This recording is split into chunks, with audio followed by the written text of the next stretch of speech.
계속해서 야곱에 대한 이야기를 저희들이 함께 하고 있는데, 야곱은 하나님의 어떻게 보면 선택을 받은 자이고 하나님의 어떻게 큰 은혜와 사명을 받은 자로 태어났습니다. 우리가 알다시피 야곱의 이름은 속이는 자죠. 하나님의 은혜와 사랑과 선택과 모든 복을 받은 자로 태어난 야곱은 그저 속이는 자로, 욕심으로 인하여서 형의 발 뒤꿈치를 잡고 태어난 자이고, 또 그가 자라면서도 형의 배고픔을 이용해서 장자의 명분을 팥죽으로 사는 이런 야곱인 겁니다. 이런 면을 봤을 때 도대체 야곱에게 도대체 무슨 은혜가 있길래, 무슨 뜻이 있길래 하나님이 그를 선택하셨을까? 이런 의문이 들 수밖에 없습니다. 그러나 오늘 본문은 더 나아가서 이게 야곱인가? 도대체 하나님은 무슨 뜻이 있어서 저런 사람을 통해서 하나님의 은혜와 약속을 이루어 가시는가? 이런 의문이 들 수밖에 없는 그런 일들이 있는 겁니다. 그러나 하나 확실한 거는 하나님은 야곱을 택하시고 그를 통하여서 하나님의 약속과 하나님의 구속의 역사를 이루어 가실 거다라는 사실은 확실하다라는 겁니다. 그래서 오늘 27장의 내용도 잘 읽어보시면은 하나님의 뜻만이, 하나님의 은혜만이 어떻게 흘러가고 있는가라고 생각을 하시면서 오늘 좀 본문을 좀 보시면 좋을 것 같습니다.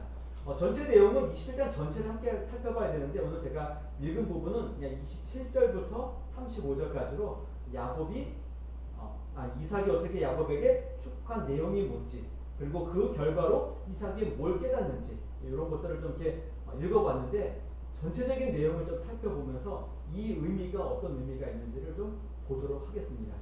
일단은 오늘 27장에 나와 있는 내용에 등장하는 사람들을 보게 되면 누가 등장합니까?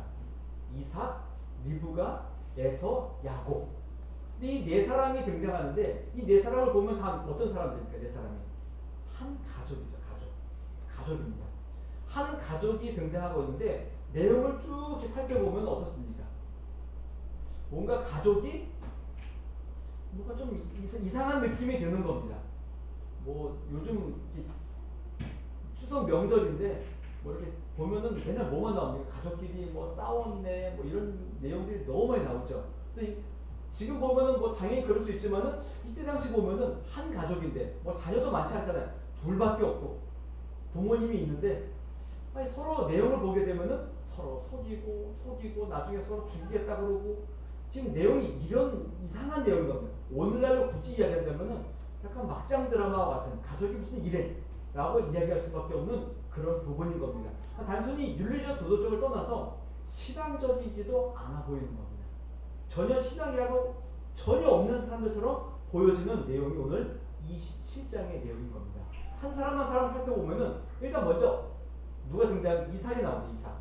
그래서 27장 1절에 보면은 이삭이 나이가 많아 눈이 어두워 잘 보지 못하더니, 지금 이삭 어떻다고요? 나이가 많고 눈이 어두워져 있습니다. 성경에서 대부분 뭐 눈이 어두웠다, 육체가 쇠했다 그러면 항상 뭐와 연관되어 있나요? 신앙과 영적인 안목도 어두워져 있음을 보여주는 어떤 표현인 거죠. 그래서 이삭도 눈이 어두워졌을 뿐만 아니라 실제로 자기의 영적인 안목들까지도 지금 어두워져 있는 상황임을 보여주는 내용인 겁니다. 그러나 이때 그럼에도 불구하고 이삭이기 때문에 이삭에게 또 신앙과 믿음이 있는 거죠. 그래서 자신의 눈이 어두워지고 점점 쇠약해지자 뭘 기억하는 겁니까? 자기의 자녀에게 하나님의 은혜와 복을 내가 주어야 되겠다라는 생각을 하고 있는 겁니다. 그래서 누구를 부르나요? 에서를 불러다가 이야기하죠. 내가 너에게 복을 주겠다. 너에게 축복하겠다. 그러니 뭐 하라는 겁니까? 보통 같으면 우리는 모두 이런 어떤 귀한 신앙적인 의식을 하기 위해서는, 야, 내가 너에게 축복할 거니까 뭐 몸을 씻고 경건하게 하고 기도도 좀 준비하고 그리고 나에게 찾아와라, 뭐 이래야 될 것 같은데, 지금 이삭은 뭘 얘기하죠? 가서 사냥해서 별미를 가지고 내게 와라. 그러면 내가 너에게 마음껏 축복하겠다. 지금 이런 영적인 귀한 자리에 이삭이 생각하는 뭐라고요? 나의 이익과 나의 혀와 나의 배를 충만하게 해라. 그럼 내가 너에게 마음껏 축복해 주겠다. 이렇게 이야기하는 거죠. 별거 아닌 것처럼 보이지만 지금 이 전체적인 내용, 이삭을 보면은 눈도 어두워져 있고 신앙적인 안목도 어두워져 있고 기껏 그의 기쁨은 뭐죠? 자기의 입을 만족시키는 이런 상황 가운데 있는 거예요. 이게 지금 이삭의 모습인 겁니다. 그럼에도 불구하고 그래도 이삭에게 보이는 소망은 뭐죠? 하나님의 은혜와 복을 자녀에게 전달하겠다라는 이 믿음과 신앙은 있지만 그 외 나머지 모든 일들은 좀 어두워져 있고 조금은 육적인 면으로 좀 가 있는 이삭의 모습을 보는 겁니다. 그러면 그의 아내인 리브가는 어떻습니까? 리브가는 그 이야기를 우연히 듣게 되죠. 우연히 들었죠. 듣고 난 다음에 이 복이 에서에게 가는 것을 막기 위해서 야곱을 불러다가 속임수와 거짓말을 시키는 거죠. 시키는 겁니다. 근데 여기까지는 뭐 그렇처럼 괜찮은데 야곱이 뭐라 그럽니까? 내가 이런 일을 하다가는 아버지에게 복은커녕 걸려서 저주받을 것 같아요. 왜냐면 둘이 목소리도 다르고 몸에 있는 모양도 다르고 다 다르기 때문에 이런 큰일 난다 이겁니다. 그랬더니 리브가가 뭐라고 얘기하냐면은 이렇게 얘기합니다. 야곱이 그의 어머니 리브가에게 이르되 내 형 에서는 털이 많은 사람이요 나는 매끈매끈한 사람인즉 아버지께서 나를 만지실진데 내가 아버지의 눈을 속이는 자로 보일지라 복은 고사하고 저주를 받을까 하나이다. 어머니가 이렇게 얘기하죠. 그 얘기를 때 내 아들아 너는 너의 저주는 내게로 돌리리니 내 말만 따르고 가서 가져와라. 저주 받을 거 신경 쓰지 마라. 내가 다 받을 거니까 너는 그냥 내가 시킨 대로 해. 이게 지금 리브가의 모습인 겁니다. 아버지를 속이고 남편을 속이는데 저주 이런 거 신경 쓰지 마. 내가 다 받을 테니까 너는 그냥 내가 시킨 대로 해. 어찌 보면은 인간적으로 봤을 때 어떻습니까? 어머니의 놀라운 그 사랑이 보이는 거예요. 아들을 위해서라면은 내가 저주도 달게 받겠다. 굉장한 모성애죠. 근데 잘 생각해 보면은 에서도 자기 아들이고 야곱도 자기 아들인 겁니다. 근데 야곱 너를 위해서라면 너의 복을 받는 일에 있어서는 내가 저주도 달게 받으니 걱정하지 마라. 내 말만 들어라. 그러나 좀 나중에 나오는 이야기겠지만 리브가의 역할은 사실 여기서 끝인 겁니다. 리브가가 이 이야기를 한 다음에 야곱을 자기 오빠네 집으로 보내죠. 죽을까봐. 그리고는 야곱을 봅니까 못 봅니까? 못 봅니다. 다시는 못 보고 죽습니다. 그리고 리브가가 죽어서 어디에 장사되었다 이런 얘기 나오지도 않습니다. 언제 죽었는지 그런 얘기 등장하지도 않습니다. 좀 말년이 좀 약간 허무해 보이죠. 그래도 사라도 그렇고 뭐 라헬, 레하 다 뭐 죽은 사람이 어디 장사되었다 뭐 언제 죽었다 다 나오는데 리브가는 27장에서 야곱을 보낸 이후에는 등장하지 않습니다. 다시는 야곱을 볼 수도 없습니다. 이 리브가 신앙 믿음 없고 그저 아들을 향한 복을 얻기 위한 속임수와 거짓과 담대함밖에 리브가는 없는 거예요. 그럼 다음에 누굽니까? 야곱이죠. 야곱이 아까 처음에 어머니가 이렇게 하라 했더니 뭐라 그럽니까? 어떻게 아버지를 속입니까? 속일 수 없습니다. 저도 받을 것 같습니다. 이렇게 얘기했는데 어머니가 걱정하지 말고 나만 믿고 따라와 라고 이야기한 다음에 야곱이 어떻습니까? 아주 무슨 그 연기 대상감이죠. 거짓말을 능숙하게 엄청나게 잘합니다. 야곱이 아버지 이삭에게 한 내용 말 가운데 잘 읽어 20장에서 잘 읽어 26절 잘 읽어보시면은 야곱이 한 진실한 내용은 뭐밖에 없나요? 맨 처음에 들어가서 뭐라 그럽니까? 아버지요 아들입니다. 이거 말고는 진실이 하나도 없습니다. 야곱이 아버지에 나아가서 내 아버지요 하고 부르니 이것만 진실된 이야기고 그 다음에 얘기한 다 거짓말이죠.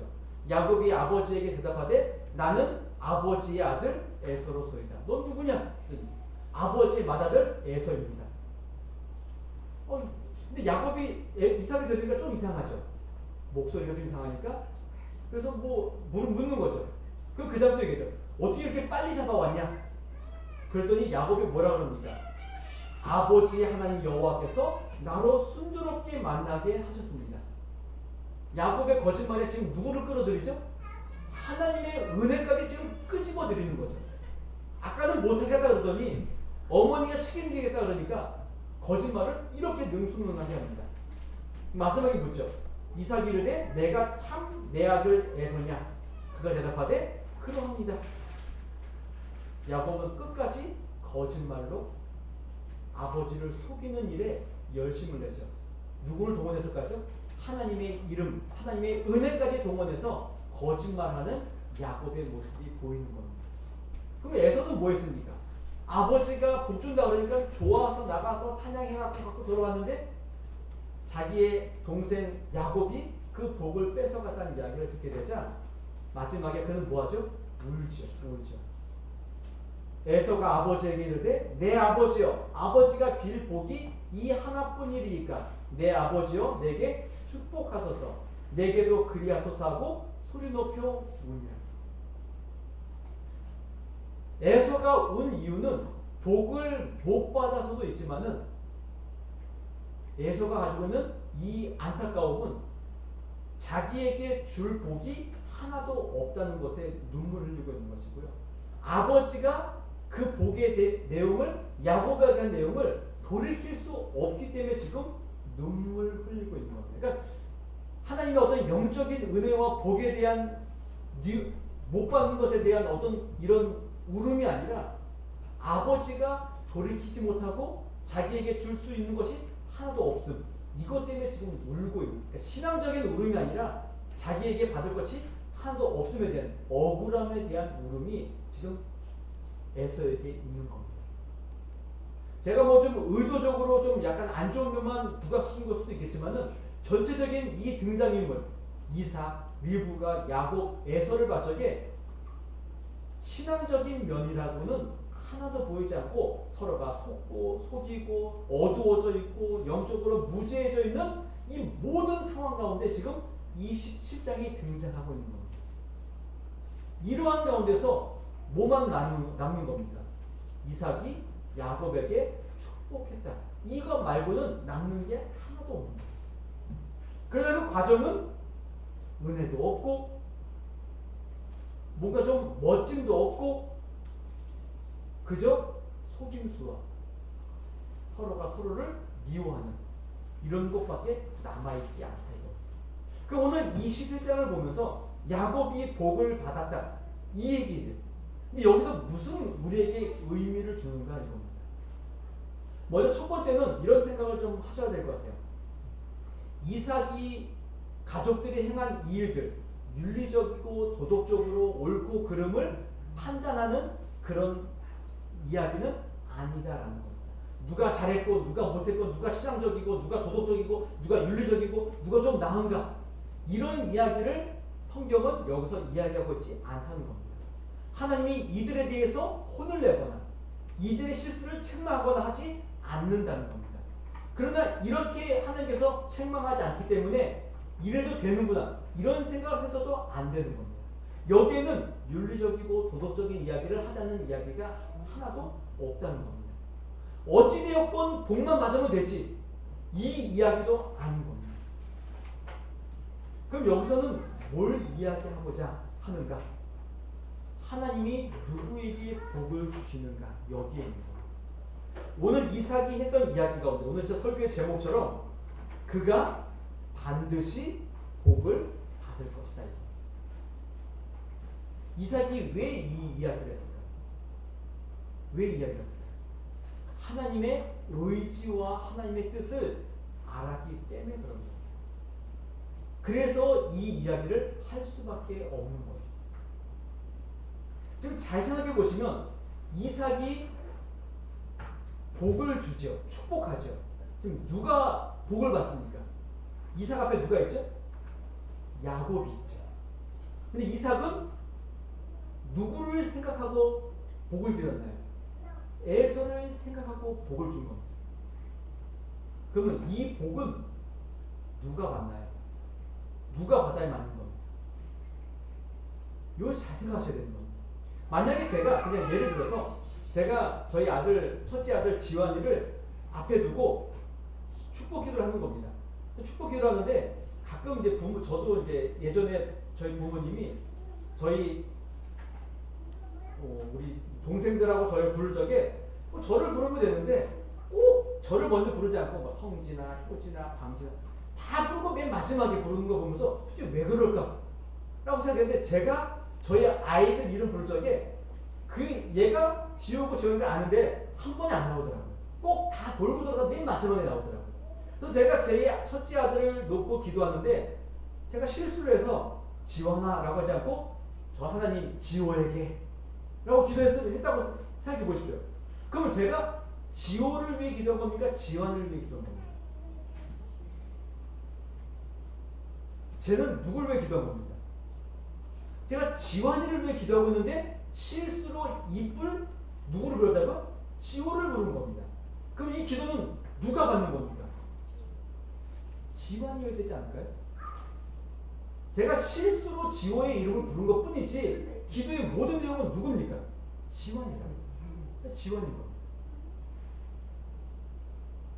제가 나이가 막 많아가지고 뭐 어둡고 뭐 어쨌든 간에 제가 뭐 저희 아들 말고 전혀 모르는 뭐 다른 교회 어떤 집사님의 뭐 손녀, 손자 이렇게 생각하는데 제가 앞에 있는 누구를 두고 기도하고 있는데 이 아이가 아니라 둘째 아이를 생각하고 이 아이에게 실수할 수 있잖아요. 잘 모르니까.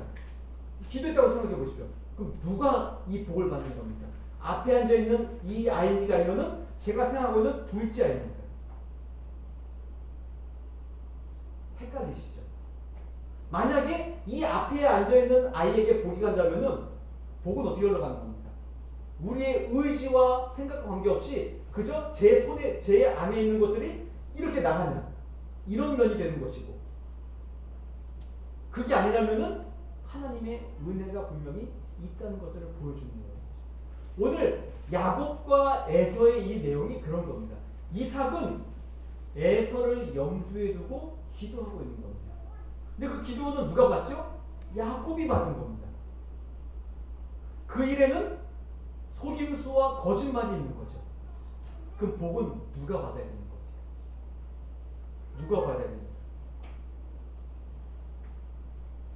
상식적으로는 누가 받아야 되죠? 에서가 받는 게 맞다 이거죠. 야곱은 거짓말과 속임수로 지금 그 앞에 앉아 있는 것이고, 이삭은 에서를 염두에 두고 기도하는 것이고, 그럼 이 기도에 대해서 복을 주시는 분은 누굽니까? 하나님이시죠.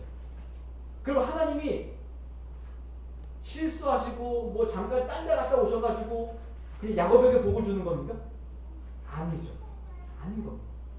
당연히 에서에게 가는 게 맞습니다. 그러나 이 모든 복이 누구에게 가는 겁니까? 야곱에게 가는 거죠. 이삭도 그 사실을 깨닫는 겁니다. 자기는 에서를 향하여 기도했지만 이 모든 복은 야곱이 받게 돼요. 그가 속임수를 썼다 할지라도 이 복이 야곱에게 간다는 것들을 이삭이 깨닫는 겁니다. 그래서 이삭이 뭐라고 얘기한다고요? 그가 반드시 복을 받을 것이다 라고 이야기합니다.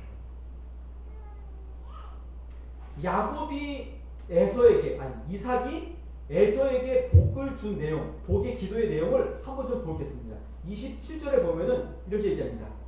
그의 아버지가 그의 옷에 향취를 맡고 그에게 축복하여 이르되, 누굽니까? 그가 누구죠? 앞에 있는 사람은 야곱이고 이삭은 에서를 염두에 두고 지금 복을 주는 겁니다. 자, 지금 에서를 염두에 두고 기도하는 겁니다. 내 아들의 향취는 여호와께서 복을 주신 밭의 향취로다. 하나님은 하늘의 이슬과 땅의 기름짐이며 풍성한 곡식과 포도주를 내게 주시기를 원하노라. 자, 첫 번째 이삭이 어떤 복을 주죠?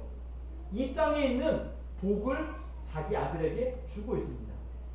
그리고 그 다음에는 만민이 너를 섬기고 열국이 내게 굴복하리니 내가 형제들의 주가 되고 내 어머니 아들들이 내게 굴복하며 너를 저주하는 자는 저주를 받고 너를 축복하는 자는 복을 받기를 원하노라. 이건 무슨 복입니까? 하나님의 약속에 의한 복을 지금 선포하고 있는 겁니다. 그러니까 이삭이 에서에게 주는 복의 내용은 이 땅의 복과 하늘의 복을 이야기하고 있는 겁니다. 근데 땅의 복을 받을 적에 지금 뭘 얘기하죠? 밭의 향취, 하늘에 있을 땅의 기름짐. 지금 뭐가 연관되어 있나요? 농사와 연관되어져 있는 이야기죠. 그럼 우리가 알다시피 에서는 어떤 사람입니까? 농사와는 전혀 관계가 없는 사람이죠. 에서는 사냥꾼이죠. 남자답게 사냥하는 자이지 뭐 밭에서 그냥 뭐 이거 하는 사람이 아닌 겁니다. 그런데 이삭의 복은 땅과 관계된. 에서라면은 뭐라 해야 되나요? 그는 뭐 뛰어노는 무슨 사자와 같고 뭐 용맹하고 이런 복을 줘야 마땅하죠. 그런데 이삭의 복은 에서를 향해서 땅의 기름짐, 밭의 향취 이런 이야기를 하고 있다는 거예요. 누구를 염두에 두고 있는 겁니까? 어찌 보면 야곱도 뭐 농사 짓는 사람은 아니었죠. 야곱도 양을 치는 사람이었죠. 그러나 이 전체적인 이 내용은 땅의 기름진 밭의 향취이긴 하지만은 누굴 향한 이야기인 겁니다. 이스라엘 백성들이 가나안 땅에서 얻어질 복에 대한 이야기를 하고 있다고요. 에서는 아니다 이거. 야곱은 자기도 모르게 하나님의 크신 은혜와 복의 내용들을 지금 이렇게 이야기하고 있는 거예요.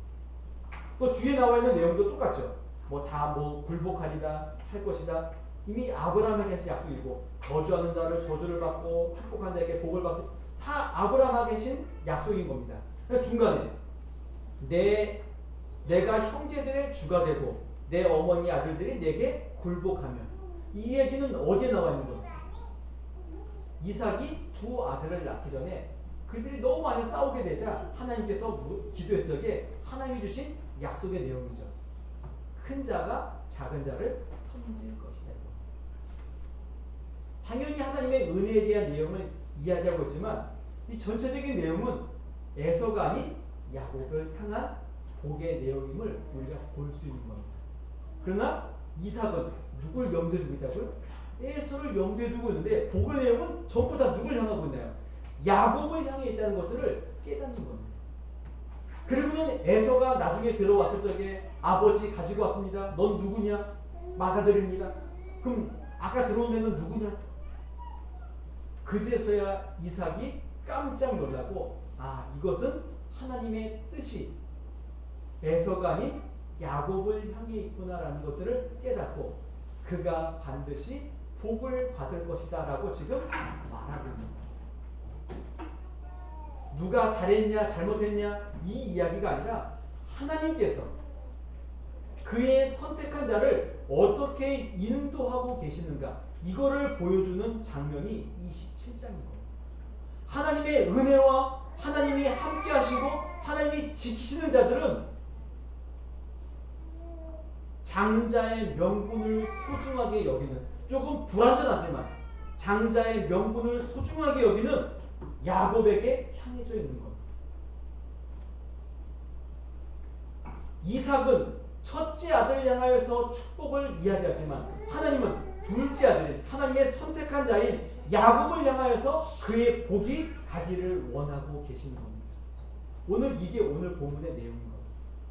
하나님이 지키시는 자와 자기 스스로 자기를 지키는 자의 모습이 어떻게 나눠지는가를 우리에게 보여주는 내용인 겁니다. 나중에 에서가 얘기하죠. 아버지 나에게도 복을 주십시오라고 이야기하자 이삭이 에서에게 어떤 복을 얘기합니까? 내 주소는 땅의 기름짐에서 멀고 이게 복 같지도 않죠. 내리는 하늘에 이슬에서 멀 것이고 그러니까 야곱이 준 복이 야곱에게 가지 너에게는 가지 않는다 라고 이야기하고 너는 칼을 믿고 생활하겠고 그러니까 에서는 뭘 의지하는 겁니까? 하나님의 은혜와 복이 아닌 자기의 의지를 가지고 자기 스스로 자기를 지키는 자로 살 것이다 이겁니다. 이게 에서와 야곱의 차이점을 여겼습니다. 누가 더 멋있냐, 누가 더 신앙적이냐, 누가 더 믿음이 좋냐 이런 차원이 아니라 하나님이 지키시는 자는 하나님이 어떻게 인도해 가시는가 이거를 우리에게 보여주는 내용이 27장인 겁니다. 조금 뭐 거짓말하고 속이는 자고 뭐 그래 보이긴 하지만 하나님이 지키는 자는 하나님이 어떻게 그에게 복과 은혜를 주시는가를 우리에게 보여주는 내용이 27장인 겁니다. 그래서 그가 반드시 복을 받게 되어져 있는 겁니다. 우리의 연약함, 우리의 실수, 우리의 속임, 우리의 거짓말, 우리의 죄악, 우리의 어떻게 보면 실수, 이 모든 것들 가운데서 하나님은 우리에게 복 주시기를 기뻐하고 계시다. 이거를 우리에게 보여주는 표인 겁니다. 야곱이 우리에게 만만한 이유는 야곱이 이렇게 살기 때문에 그렇습니다. 이런 야곱에게도 반드시 그의 복을 주시는 하나님이시라면은 오늘 우리도 야곱과 같은 이 은혜와 복을 받을 수 있지 않을까? 당연히 받지 않을까? 이 생각이 우리에게 있기 때문에 그런 거예요. 하나님은 그런 분이시죠. 인간, 이삭, 리브가, 에서, 야곱 이 가족의 서로의 미움, 시기, 질투, 속임에도 불구하고 여기서 하나 남는 건 뭐밖에 없습니까? 하나님이 선택한 자에게 복을 반드시 주신다. 이거 하나만 지금 남는 거예요. 저와 여러분의 모든 삶에서도 마찬가지입니다. 우리의 연약함, 우리의 실수, 불성실함, 우리의 불신앙, 이 모든 것들 가운데, 우리의 삶 가운데 주님 앞에 내세울 것이 하나도 없는 우리의 삶 가운데 뭐 하나 남는 겁니까? 하나님은 우리에게 반드시 복을 주시고 우리를 반드시 하나님의 자녀로 이끌어 가신다. 이거 하나 남는 겁니다. 우리의 삶에 이거 하나 남는 겁니다. 그거 하나 남기 때문에 우리가 마지막에 우리의 연약한 삶에도 불구하고 주님 앞에 내세울 것이 아무것도 없음에도 불구하고 주님은 우리를 하나님의 나라로 인도하신다 이겁니다. 이거 하나 남는 겁니다. 오늘 본문이 우리에게 그걸 보여줍니다. 성경은 우리에게 항상 이야기하죠. 풀은 마르고 꽃은 시드나 우리 하나님의 말씀은 영원히 서리라. 우리의 삶에도 마찬가지입니다. 우리의 삶의 모든 신앙의 모습, 믿음의 모습 다 시들고 별 볼 일 없고 불완전함에도 불구하고 뭐만 남습니까? 하나님의 은혜, 하나님의 영광만이 남게 되어져 있는 것. 이게 우리의 삶인 것. 이게 그분이 우리에게 주시는 복의 내용인 겁니다. 하나님을 의지하셔야 됩니다. 내가 내 스스로 에서와 같이 내가 내 힘과 내 능력과 내 의지를 가지고 동원하여서 무언가를 얻어내기 위한 자들이 아니라 부족하고 연약하고 또 거짓말하고 속이는 자처럼 보이는 우리의 삶이라 할지라도 주님이 우리를 지키시고 보호해 주셔서 우리로 하여금 하나님의 복을 반드시 누릴 만한 그 자리로 인도하실 하나님을 의지하시라. 하나님은 전혀 우리를 향하신 그의 마음과 뜻을 변화시키지 않으시는 분, 변개하시지 않는 분입니다. 그런데 우리는 그 사실을 모르고 어떻습니까? 내 마음대로 내 뜻과 의지를 동원해서 살아가죠. 하나님의 뜻과는 반대되는 길을 차고 갑니다. 그러나 주님은 어떻습니까? 신실하게 반드시 우리에게 복을 주시기 위해서 일을 하시는 그 하나님을 살펴보시자.